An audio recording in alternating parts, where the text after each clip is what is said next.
All right, everyone, we're going to get this afternoon session started. So I'd like to start by introducing our speaker, Dr. Brad Belstra.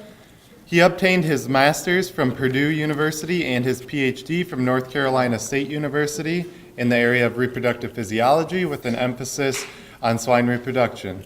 Recently, Dr. Belstra has overseen the boar stud operations for a large integrated pork producer, and prior to that, he managed the technical services business of an artificial insemination supply company.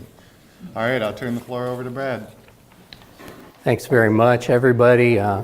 Really honored to be here today. I want to thank Dr. Patience and Dr. Ross for inviting me. It's been a great session so far. I know it's been educational for me, and I hope this topic's interesting for you and you find something in here that changes your thinking. With that, we'll go through a little bit of an outline here. We'll talk a little bit about the history of swine breeding, kind of where we came from and where we are today. A little bit about sex chromosomes and sperm sorting based on sex chromosomes. A little bit of the history of that, where it came from, what level it's reached today. Also a little bit about the dairy industry, which seems strange to talk about, but that's where this technology was kind of applied on a large scale first. So there's some lessons there for probably what will happen as we seek to apply it in the swine industry. And then a little bit about fertilization. What are some of the factors that affect it, since that's kind of the beginning of making a litter. A few words about barrows versus gilts versus boars. If we could control sex in our litters on a large scale, what kind of ramifications might that have for our industry? Also, kind of the transition, which ties back in that history of the swine industry, of kind of getting from talking about billions of sperm to millions of sperm is kind of where we need to head. And then finally, hopefully we wrap up kind of what's on the horizon. When are we going to deliver this and be able to do this on a larger scale? So with that, why did we get into the 100% AI business in the first place? It's common in a lot of animal industries. Maybe we'll stop and think back. Why? Why did we stop natural mating?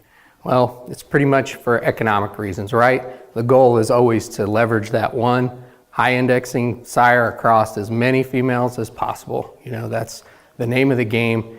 It hasn't changed. We're just continuing to try to find ways to do that on a larger scale. So I put a few numbers there that are just some round numbers to kind of give you an idea of one boar maybe collected once a week. A mature boar anyway could produce close to 100 billion sperm cells. So we're blessed with an animal that has tremendous amount, more than many, many other mammals. If the industry average dose is somewhere around 2.5 billion, that means that boar could make maybe 40 doses a week. If we AI'd sows twice, so he could cover 20 females a week, pretty soon, times 52 weeks in a year, we got a little over 1,000 females a year, 90% fairing rate, maybe we get a little over 900 females pregnant times 12 pigs weaned. So we're influencing about 11,000 market pigs. I don't have a table of what would that look like if instead of 100 billion sperm at 2.5 billion, we got it down to 500 or a half a billion, 500 million. We'd have 5 times as many pigs. And you can go from there, that the more we reduce that dose, the more pigs we influence, the better boar we can use. And that's really the biggest incentive for reducing the doses. The economics of leveraging that boar's high index using better boars over more females. Other reasons that we got in the AI business initially when we started was, well, we're going to be able to screen animals for fertility and get rid of subfertile animals. That sounded good. It gives us flexibility for sure to change direction genetically. Pretty easy to change semen source or change boars, whether you're buying semen or owning boars. Just the ratio of males to females, it's an easier population to change quickly. Some health benefits maybe, that there's less risk to AI in terms of disease transfer. And finally, labor specialization. We'll talk here on the next slide a little bit about kind of the history of how this evolved. So if we look kind of from left to right of where did we get started in the 80s with pen or hand mating, I'm not sure if any of you remember that. I remember doing that. This was before the days of AI. And we can see, a boar didn't go very far in those days for sure. You can see, we're talking about 90 to 70 billion sperm. We didn't get to breed very many sows a week with that one boar. Boar to sow ratio is maybe 1 to 25 or somewhere around in there. We went through a period in the 90s, kind of where we had on-farm AI. We started to ease into artificial insemination. We'd follow it up with a natural service. That was a period where we had on-farm AI labs. Doses were pretty large, somewhere around 5 billion sperm per dose. We're breeding sows, multiple times, but we are starting to reject some ejaculates, maybe get rid of some subfertile boars. Period around 2000, somewhere in that region, where we get into more specialized boar studs, further reduction of the dose. We start to go to a different site of deposition in the next phase, going intrauterine instead of cervical. And basically what's happened in recent histories is we've kind of had bigger boar studs, fewer boar studs. We didn't need as many boars. Working with smaller and smaller doses. The industry may be somewhere around 2.5 billion on average today. But you can see this boar to sow ratio just keeps going up. And what does the future look like? More of that. We're still in the same business. We're still doing the same sort of thing. What sort of things might need to change? More screening of boars earlier for fertility. Site of deposition of where we put the sperm might change.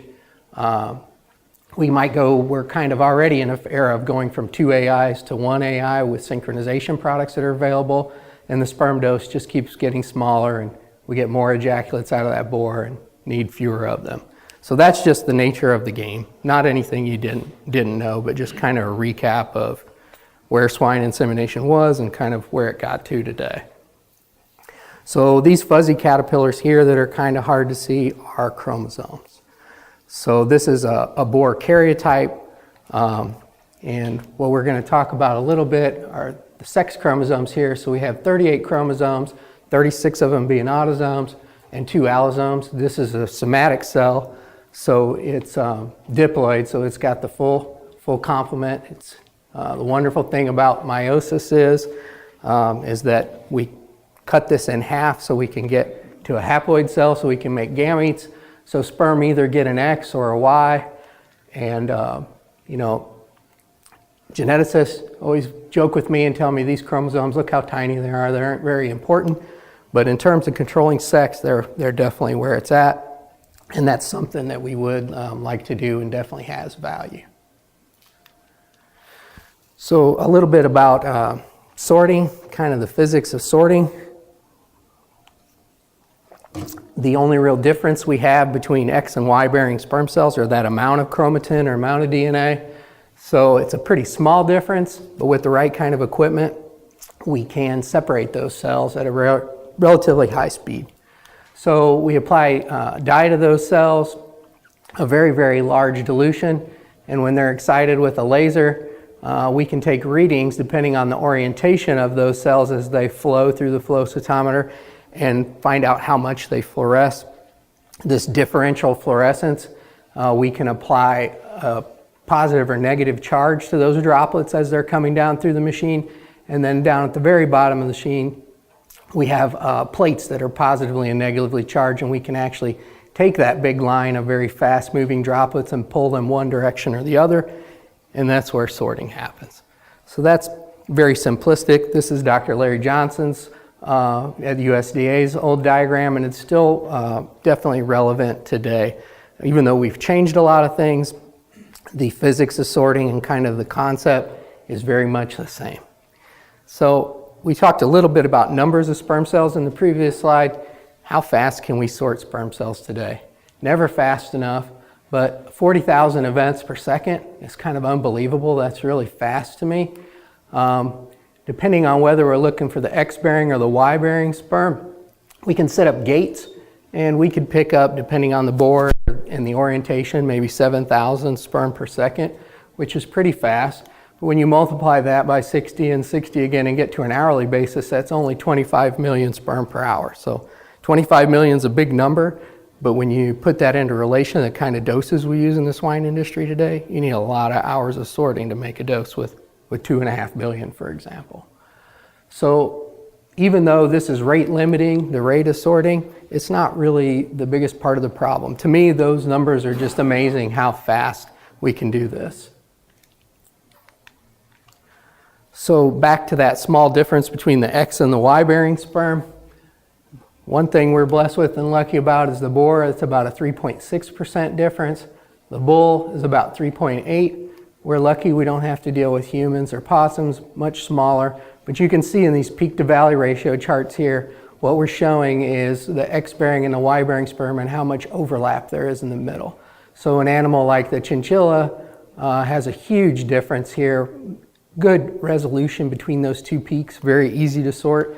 But an animal like a possum, very, very difficult to sort those populations with any purity because there's a lot of overlap there. So the boar, he's kind of in the middle, close to the bull, and you can see some other species like the horse up here. So that's not really an issue. We're pretty lucky with boars. It could be a lot worse. So current sorters today, what does this software look like? It's not too different from that diagram from Larry Johnson's lab. We have those two detectors, the forward one and the side one at 0 degrees and one at 90 degrees. And what we're doing here is showing dead cells, which we can gate off and get rid of. But up here is the two X and Y populations, and we're setting a box around them of the cells that are oriented to those detectors so we can get a good signal and figure out who might be X bearing and who might be Y bearing. Down here on the bottom, another plot with the axis reversed. I always look at these as like two comets basically, side by side, kind of trailing each other. This is just another orientation, another view of them, but we're setting up the gates on the X bearing sperm that we're going to capture. If we drag this gate down this way into this other population, we'll start to pick up more and more Y bearing sperm. We'll reduce the purity of our sort. Vice versa, we could drag that gate back, close it in more, and increase our purity. But by doing that, we get fewer cells per second and fewer cells per hour. So it's all about how you set your gates for achieving a purity. The third plot over here is what we call our peak to valley ratio, showing those X and Y. So this area where they overlap in the middle, very difficult to tell who's X and Y bearing where they overlap. But if we stay kind of in the areas where the peaks are, we could sort X and we could sort Y simultaneously if we wanted to. So that's kind of what a sorter looks like today. So one of the ways to overcome this limitation of not having enough sperm per second or sperm per hour as well, you have lots of sorters and lots of heads going in parallel. So this is our lab in Texas actually. People are working with bull sperm, not boar sperm. But you can see each one of these machines, the newest machine that we use, actually has 3 heads or 3 channels on it, 3 screens, and they set them up in a horseshoe pattern called a pod. So you have 1, 2, 3, 4, and 5 machines in a pod. And this lab actually has, I think, 3 of those horseshoes set up. So you got 45 heads there in this lab that could be working all at the same time. So sorters have come a long way since the advent of this technology. They're more automated, they're more user-friendly, easier to work with, faster, smaller footprint, everything good. But you know, they still can only generate so many sperm per second, and they still you know, are pretty technical to operate, but getting easier. So a little backup and recap on history.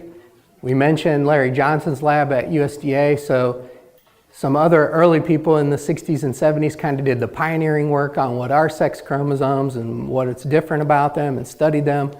Larry's group at USDA East in Maryland picked up on this work and started to bring it to fruition and apply it. And they actually were managed to generate sperm that were viable after sorting. First did it in rabbits and then pigs, but they were able to change the sex ratio and demonstrate that it worked. And that resulted in some patents that they filed. Those patents were subsequently bought around 1991 by a company called XY that was in partnership, the Colorado State University Research Foundation and a company called Cytomation that built flow cytometers. So they were kind of the first ones to try to commercialize this technology. A lot of really bright people, they made some great advances, but ultimately it didn't really get to where it needed to be. Probably the biggest hurdle they could not overcome was they couldn't match conventional fertility with sorted sperm. They could get 70% maybe, and the industry kind of told them that's good, but that's not good enough to be applied and have value for us. In 2003, Sexing Technologies in Texas actually had a license from XY and set up a sorting lab in 2004. So they made a lot of improvements to the technology and were working with it. And kind of around this period, around 2007, they actually bought XY and all its licenses. So they decided to give it a go. So that was a pretty big risk. You had something that people were working very hard on. They hadn't really brought it to fruition and made it work. But, you know, that was kind of a big gamble. You had to believe that, can we make this commercially viable? There's a market for this, but can we make it work? So they took that risk. And actually today, if we look at the recent history, it's become not commonplace, but pretty common in the dairy industry for sure for generating replacement heifers. So they took XY's legacy technology, the way that they were processing and sorting sperm, and they began to make improvements to it to make a better sperm cell that was more viable and kind of tweak the process. In doing that, they picked up some conception rate and then subsequently followed that up with a trial to look at what if we changed the sperm per dose. They were using 2 million sperm per straw. They got a nice response by increasing to 4 million, which seems kind of counterintuitive, but they decided that was really the way to go to bring performance nearly equaling what you could achieve with 15 million conventional frozen thawed sperm in the dairy industry. So this work was all on heifers, but very impressive that they could get it to that level of performance. Finally, the parent company of ST bought a swine genetics company fast from High Life in 2015 with the idea of the next thing on the horizon is maybe to apply this technology to the swine industry, and what better way to do it than start with the genetics company and go from there. So that's just kind of a recap of where sorting was and kind of where it got to today.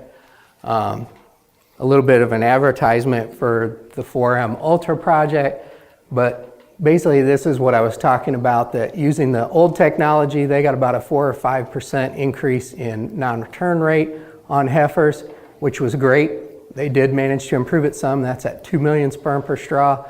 But as they started to increase, they found that at 4 million sperm per straw, we can pretty much equal or get very, very close to conventional frozen thawed non-sorted sperm cells at 15 million. So that was really kind of the aspiration from the beginning to someday get there. So to get close to that is really, really kind of amazing. And it shows what's possible and probably builds some confidence with people that not only does this technology work, I can really get pretty good performance with it, on par with what I could do conventionally. So that's very valuable. So a couple comments on how are sorted sperm different. You saw a little bit of how the process looks. One thing that we should talk about is that the removal of dead sperm and sperm with missing or extra chromosomes, they don't end up in the sorted sample. That's a good thing. We have a more homogeneous population of sperm, which does make them different, but probably pay some dividends. What are the big stressors of the sorting process? Dilution. You have to dilute those cells and spread them out a lot because the goal is to get one sperm cell in every droplet that flows through that machine. So you have to make a really massive dilution. And boar sperm don't like that dilution very much, so media and how you do it are key. The other one is the pressure and shear forces of forcing that stream of droplets through the flow cytometer. That's a big one of the stressors of the process for sperm. And also finally, when you get to the end of the process, you need to centrifuge the sperm to concentrate them back down and make doses. So those are the big stressors of the process. So what did they do to make sperm cells compete better? They are kind of in a pseudo-capacitated state. They don't bind to the oviductal epithelium as well, which is the sperm reservoir where sperm are thought to hang out and kind of wait for fertilization. So, insemination timing closer to ovulation gets better results, and there may be some other things that we can do to improve results. When I think about fertilization, I kind of think of it as a three-way interaction between What kind of sperm are you putting there? How many? What kind of state are they in? What's the fertility of the boar you're using? And since we're talking about sorting, some boars tolerate the sort process better than others. So all those things are part of the sperm dose. The synchrony, so that's the timing. When you put the sperm in the animal, how much time do we have till she ovulates? And certainly we have some products available today to help synchronize ovulation in swine. The site, so that's about where do you put the sperm? Are you going to put them in the uterine body as we do today with PCAI or intrauterine AI? Or are you going to put them further in the reproductive tract, and is that valuable for reducing the sperm dose?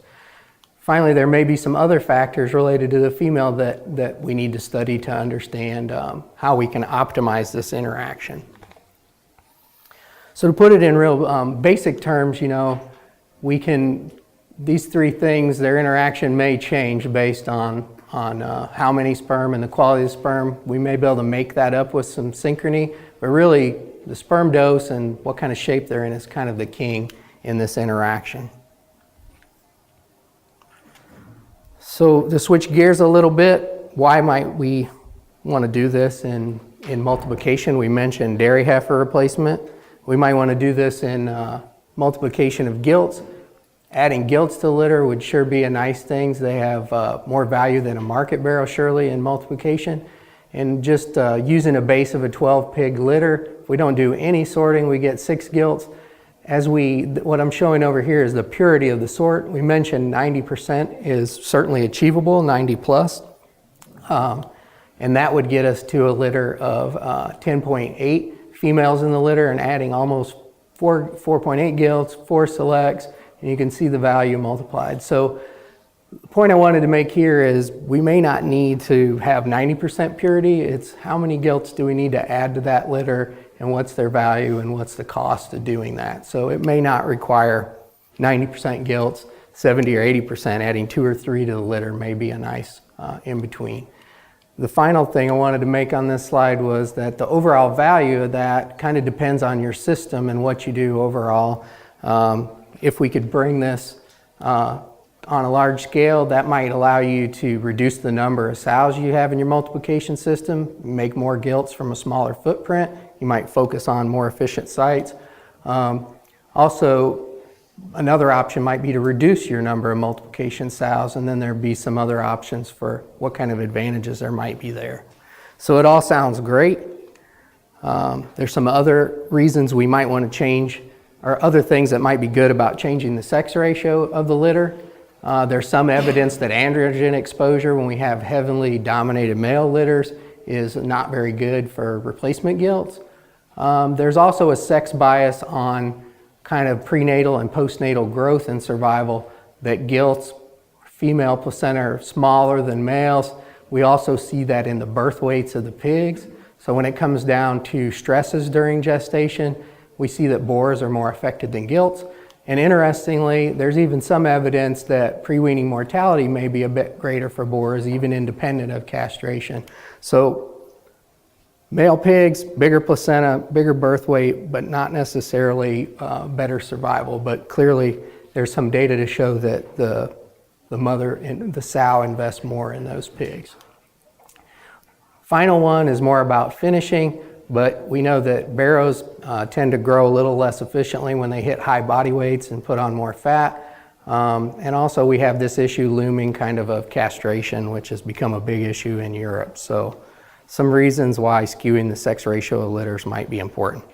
How are we using sex sperm today in our nucleus herd and DNs and multipliers in Saskatchewan, where fastest base?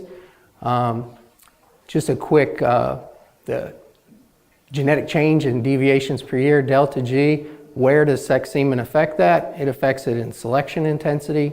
Genomics, which a lot of people are using today, affects selection accuracy. And finally, down here on the bottom, kind of what are those things worth maybe on maternal and terminal lines? How much boost in delta G or genetic change do we get from that? So clearly, control of sex in nucleus operations, making predominantly female or predominantly male litters in some cases could be useful for genetic improvement. What kind of results can we get?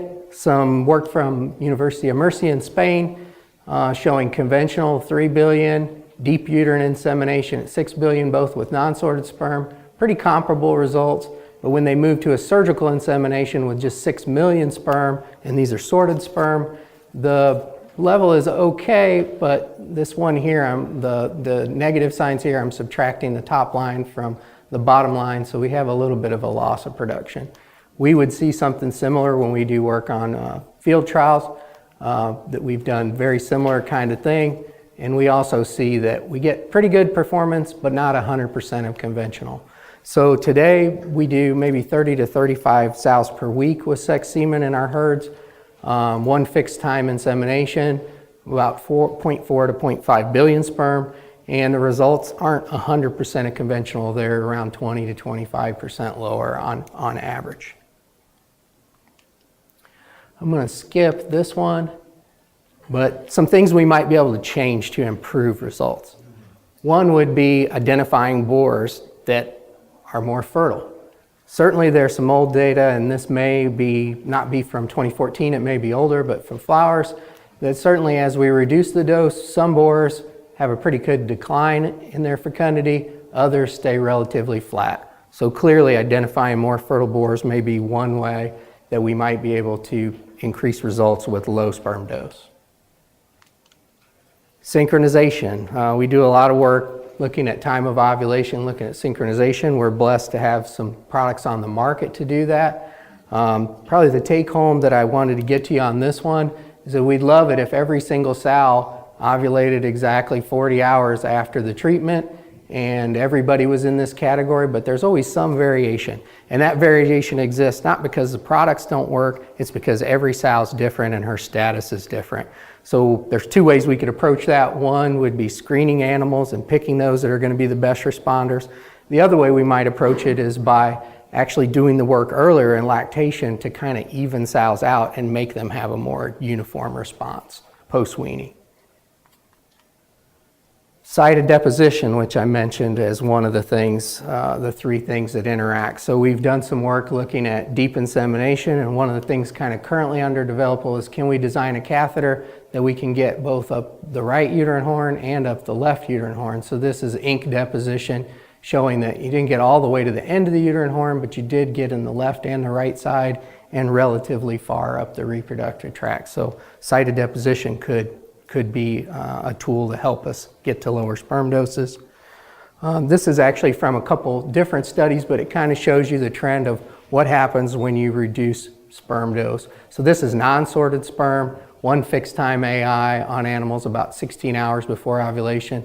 Conception rate in blue stays relatively flat until you get kind of below 0.15, so that's 150 million to 100 million sperm is where it starts to slope off. And then viable embryos, these are animals that didn't farrow but are about 25, 30 days of gestation.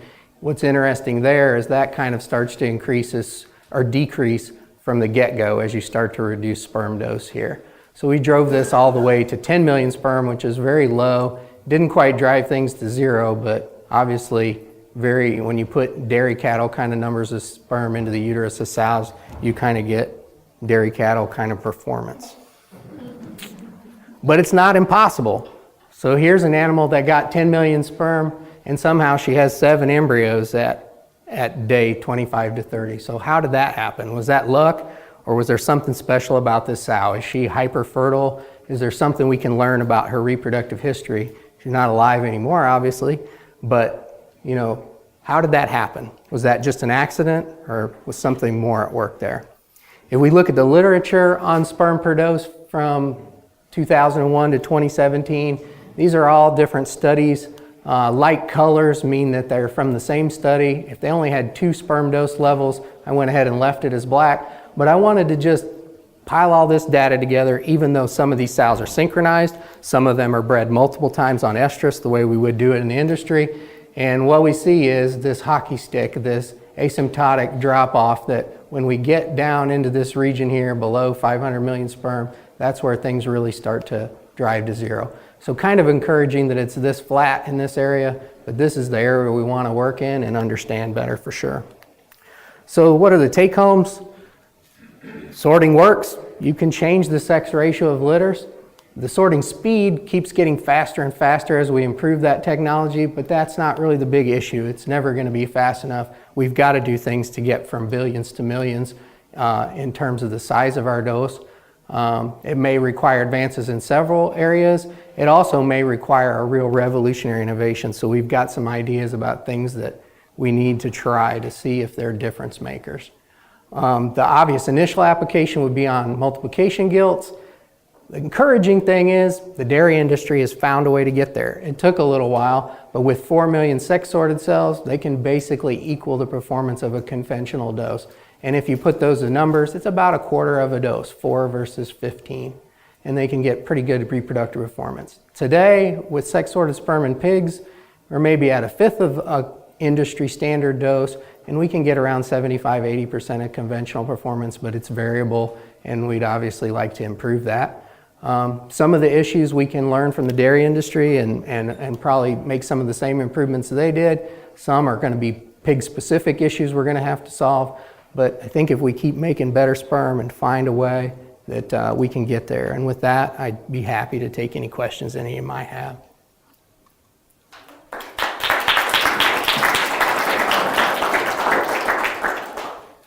Do you have time, Matt, for a quick question? Yep, we got time. Okay, sure. Any questions for Brad? Yes. With the lower concentration, were they still applying the same volume? Good question. So the question was about, as we, maybe in that big slide where I showed what happens over a big continuum of reducing sperm dose, were they at the same volume? So the answer is yes. With kind of the model we used there, instead of making that dilution in the dose, which would change the concentration of sperm in the dose, what we did is we used embryo transfer syringes to put the semen in, so the amount that was in the syringe would just get smaller and smaller and smaller. And then we would chase that with extender at the same temperature. So we're kind of doing the dilution in the uterus of the sow temporarily to equalize that volume back to one constant. So 20 mils was the constant for the deep insemination. So as we reduce the size of the dose, it's the same concentration, just smaller volume of semen put in, we'd follow it up with extender to get it back to an equal total volume. Does that make sense? That's one way to do it. There's other ways you could do it. It's not as important from the whole flow standpoint. Yeah, that was kind of our model for doing that. The other quick thought, Brad, is when you say you're getting less productivity with the sex, in a GDP, I guess I go, so what? If I've got a little smaller litter, I come back to flowers, that, and as a replacement female, is a better situation for her to develop. Sure. The only pushback then is, do you need to have an asterisk or adjustment for EBV as you then try to keep going with that? No, that's a really good comment, and we think a lot about that we may never be able to get, or it may be very difficult to get to 100% of conventional, and at least for some of these genetic applications, you don't need to derive that value. Well, there's benefits. You don't have those maternal barrows to deal with. Yeah. It's kind of an aspirational thing to someday do kind of what the dairy industry's done, is if we could ever get it, all the way to conventional, then you're kind of at a commercial application where anybody can do it. And because we ask producers, well, we can add 3 gilts to your litters in multiplication, but you're going to have to give up 2 or 3 in total litter size. You know what their reaction is going to be. That's not what we want, Brad. We want the gilts, and we don't want you to change litter size and fairing rate. Or could you at least give us 90% of what we have today? So there's a compromise that's going to have to be made there, but yeah, it'll all come down to value, cost and value. But very good comment. Yeah. All right, well, we're pretty much out of time, so let's give Brad another round of applause. Thank you.